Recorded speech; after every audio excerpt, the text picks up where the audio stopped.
Halo teman-teman, hari ini Nina Talk mau bercerita, mau membawakan sebuah dongeng melegenda dari Tanah Buton. Judulnya Waina Wandiundiu. Mungkin kalau teman-teman yang sedang mendengar sekarang ada yang berasal dari Buton atau yang berasal dari Wakatobi, pasti nggak akan asing dengan dongeng ini. Karena biasanya dongeng ini selalu diceritakan sama nenek atau sama orang tua kita pada waktu kita masih kecil dulu. Jadi ceritanya begini. Dahulu kala, hiduplah keluarga kecil yang tinggal di pesisir pantai di Pulau Buton. Di mana dalam keluarga kecil itu terdiri dari ayah, ibu, dan 3 orang anak. Anak pertama bernama Laturung Koleo, anak kedua bernama Waoti, dan anak ketiga bernama Lambatambata. Sang ayah bekerja sebagai nelayan, sedangkan sang ibu bertugas mengurus rumah dan mendidik anak-anak. Seperti biasanya, sebelum waktu musim barat tiba, sang ayah sudah menyimpan sebagian hasil tangkapannya di rumah. Hal ini disebabkan pada musim barat, Pulau Buton selalu dihadapkan dengan gelombang besar yang membuat para nelayan tidak dapat melaut untuk menangkap ikan seperti biasanya. Sehingga sebagian tangkapan mereka diawetkan dengan cara diberi garam maupun diasap sebagai persiapan stok makanan pada musim barat sampai musim timur datang kembali. Ketika musim barat tiba, sang ayah berganti profesi menjadi bercocok tanam di kebun. Suatu ketika, sang ayah berpamitan kepada istri dan 3 orang anaknya untuk berangkat ke kebun guna mencari umbi-umbian, serta jagung untuk memenuhi kebutuhan pangan sehari-hari. Sebelum sang ayah berangkat ke kebun, ia berpesan kepada istrinya untuk memasak ikan yang telah diawetkan. Sebab siang nanti ia akan pulang makan di rumah bersama 3 orang anak dan kumpul seperti biasanya. Tak terasa matahari mulai menyengat kulit dan tepat berada di atas kepala. Sang ayah mulai merasa kelelahan dan perutnya mulai keroncongan menahan lapar. Sang ayah pun mulai bergegas untuk segera pulang ke rumah. Setelah sampai di rumah, sang ayah mengajak istri juga 3 orang anak mereka untuk makan bersama. Namun di saat yang bersamaan, anak bungsu mereka yang bernama Lambatambata sedang tertidur dan tidak ikut makan bersama. Setelah makan, sang ayah beristirahat sejenak sebelum kembali ke kebun. Ketika merasa tenaganya mulai pulih kembali, ia pun bergegas menuju kebun lagi. Namun sebelum berangkat, sang ayah berpesan pada istrinya agar ikan yang masih tersisa jangan dimakan oleh siapapun sebelum ia kembali ke rumah. Sesaat setelah itu, sang ayah pun berangkat ke kebun. Tidak lama kemudian, Lambatambata terbangun dari tidurnya dan merengek pada ibunya untuk bisa makan dengan lauk sepotong ikan. Padahal di sisi lain, makanan yang tersisa di dapur hanyalah sepotong ikan yang disimpan untuk ayahnya. Lambatambata terus merengek untuk makan ikan.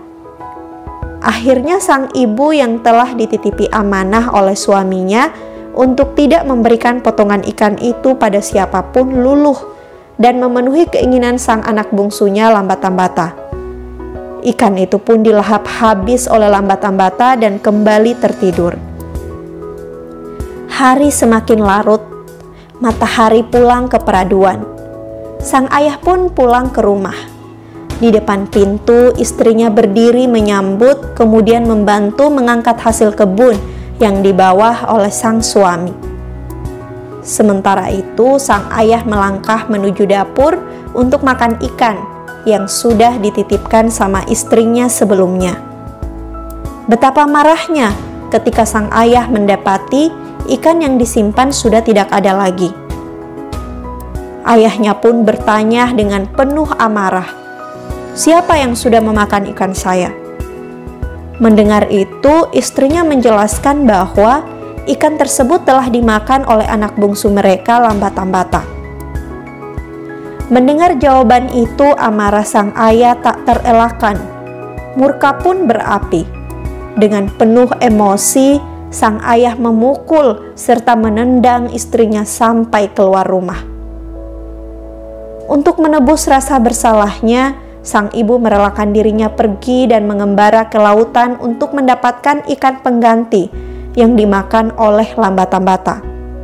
Ibunya berjanji tak akan kembali sampai ia mendapatkan seekor ikan.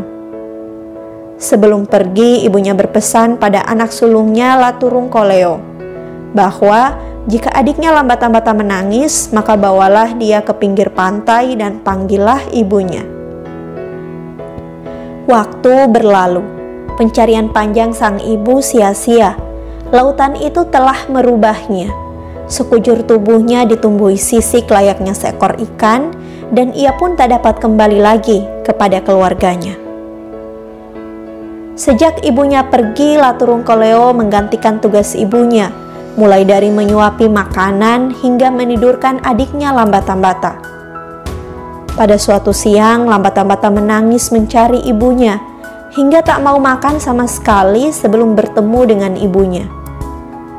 Laturungkoleo tidak tega melihat adiknya yang menangis, memanggil ibunya hingga matanya bengkak. Laturungkoleo pun membawa adiknya ke pesisir pantai dan memanggil ibunya dengan nyanyian. "O ina wandiundiu mai pasusu andiku, andiku Lambatambata akahku Lacurungkoleo." Duhai ibu wandiundiu, datanglah susui adikku. Adikku Lambatambata, akulah ini kakaknya, Laturungkoleo. Sang ibu menangis pilu dengan tubuhnya yang tiba-tiba berubah menjadi ikan. Laturungkoleo dan adik-adiknya pun ikut menangis dengan musibah yang ditimpa oleh ibunya. Dengan berat hati, sang ibu mengatakan kepada anak-anaknya agar pulang dan membawakan ikan tersebut kepada ayah mereka. Ibu mereka berpesan, jikalau mereka ingin bertemu dengan dirinya, cukup nyanyikan syair seperti yang Laturungkoleo nyanyikan tadi. Namun sang ibu tidak berjanji bisa bersama anak-anaknya sedekat ini lagi, sebab ia kini sudah menjadi seekor ikan. Sang ibu pun bergegas meninggalkan anaknya dengan berderai air mata. Rasa cinta dan kasih sayang seorang ibu mengalahkan segalanya, membuatnya ingin selalu kembali untuk melepas rindu pada 3 orang anaknya yang ditinggalkan. Keesokan harinya, Lambatambata kembali menangis dan meminta kepada kakaknya agar mengantarkannya bertemu dengan ibunya. Sang kakak tidak tega melihat adiknya yang menangis terus, ingin bertemu dengan ibunya. Akhirnya mengikuti keinginan adiknya tersebut. Mereka bertiga ke pesisir pantai dan kembali menyanyikan syair yang sama seperti kemarin. O ina wandiundiu mai pasusu andiku, andiku Lambatambata akaku Lacurungkoleo. Duhai ibu wandiundiu, datanglah susui adikku. Adikku Lambatambata, akulah ini kakaknya, Lacurungkoleo. Nyanyian itu telah dinyanyikan berulang kali, namun hasil tidak seperti yang diharapkan. Sang kakak bernyanyi terus hingga hari hampir gelap. Di ujung rasa putus asa Laturungkoleo, sang ibu muncul dari kejauhan. Laturungkoleo dan adiknya tidak bisa melihat ibunya, namun sang ibu hanya bisa melihat anak-anaknya dari kejauhan. Kini sang ibu telah menjadi duyung dan pertemuan antara anak dan ibu tidak pernah terjadi lagi. Apa yang bisa kita petik dari cerita ini, teman-teman? Cerita ini, dongeng ini tadi mengajarkan kepada kita untuk senantiasa berbakti kepada orang tua kita, terutama ibu yang telah melahirkan dan merawat kita dengan penuh kasih sayang. Betapa besar cinta kasih seorang ibu pada anaknya. Kita juga diajarkan untuk selalu mensyukuri segala nikmat yang telah diberikan oleh Yang Maha Kuasa.